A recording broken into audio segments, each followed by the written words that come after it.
I will go with you. So I brought him to the market, and I bought the big ice box. And then I brought him to a furniture of ice cream. I bought a lot of ice cream stick. And then I said that you sell the benefit in the evening. I come back to your slum and give me $1 to pay back your debt. You have a great banking system there. You set up a bank, you set up a venture capital fund, you have a placement agency, job placement, and you're setting up businesses. You're pretty incredible. I create a lot of little job like that, and then I saw that some women have a baby and do not want to work, and I said that why 5 of you put 5 children, 5 baby in one will take care, and 4 others go to work. And then when you go to work, and in the evening you go back and you give to the other woman some money. And so I organized like that in their small poor hut, but they transform into a daycare center. And of course I have a chance to bring some milk powder or milk, because in Vietnam there's not much cow for milking. So I give milk powder for them, and also vitamin in powder and a number of things to nourish these children. And I have done quite good job until I met with Thich Nhat Hanh.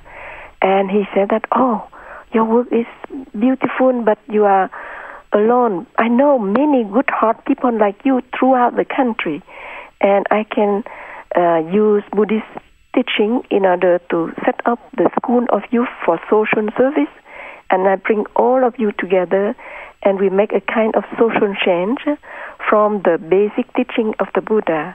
It means help yourself, and then don't wait until people come and help you, because in each of you there is a reality of understanding and love. In each of you there is God in you, and you have all the talents, all the ability, if you know how to restore that talent and that ability. And so together with Thich Nhat Hanh and a number of friends, we set up the School of Youth for Social Service during the war. We sent hundreds of people to the war zone like a Peace Corps, and we try to rescue war victims. We make bandage. If it's need, we bring them crossing the fire zone in the hospital in order to be healed. And after that, in the safe area, we try to set up reconstruction work, like in the poor village where there is no school. We said, don't wait the government to help you, because the Buddha said that you are the future Buddha. You are own the talent.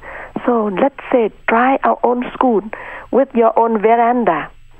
And so we set up a school in the veranda of the administration office. And then we bring children together, and then we say that some volunteer to do that work, and we try to raise some money to pay for the school teacher. So nowadays, 40 years have passed. I am still helping 1,078 school teachers throughout Vietnam now. And this work is not supported by the government of Vietnam. They know, but we don't need to have a etiquette, a big label that is Plum Village who have done that work. In the remote area where there is no school, our social worker came, and we said that, please set up the school by yourself with a very poor, humble hut, and then we pay for school teacher. And so when they saw, the farmer have seen that the school teacher have done good work, and so they feel inspired by themselves, and they build their own school. And so when the school can go on by themselves, and then we leave the area and we start another area. And so our school teacher is very in different place and in the most poor area. So I go back to that work with Thich Nhat Hanh. And so when you face difficulty, and we practice what the Buddha proposed, and that's what I want to share to you today. Every of you can do it. When you are stuck by strong emotion, like big anger, like strong emotion, how come that people can kill my daughter in such horrible way? How come that he behaved like that, she behaved like that? when you are stuck by strong emotion like that, the Buddha said that at that moment, God is covered up. The reality of God in you is covered up. The Buddha in you is covered up. You cannot be clear mind, and you will act wrongly, and you make many mistakes. You will make many mistakes. At that moment, the Buddha proposed that in order to touch your own Buddha, to touch that source of understanding and love and light, if you are not Buddhist, you can call that God in you. Because, I have to make a parenthesis about that. How come that the Buddhists speak a lot about God? In fact, it's like that.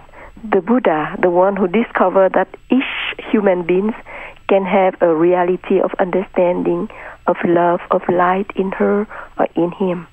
But because we do not practice to discover that reality, and we let anger, fear, worries, and many negative energy cover up, and so we have no chance to be in touch with that reality called Buddha.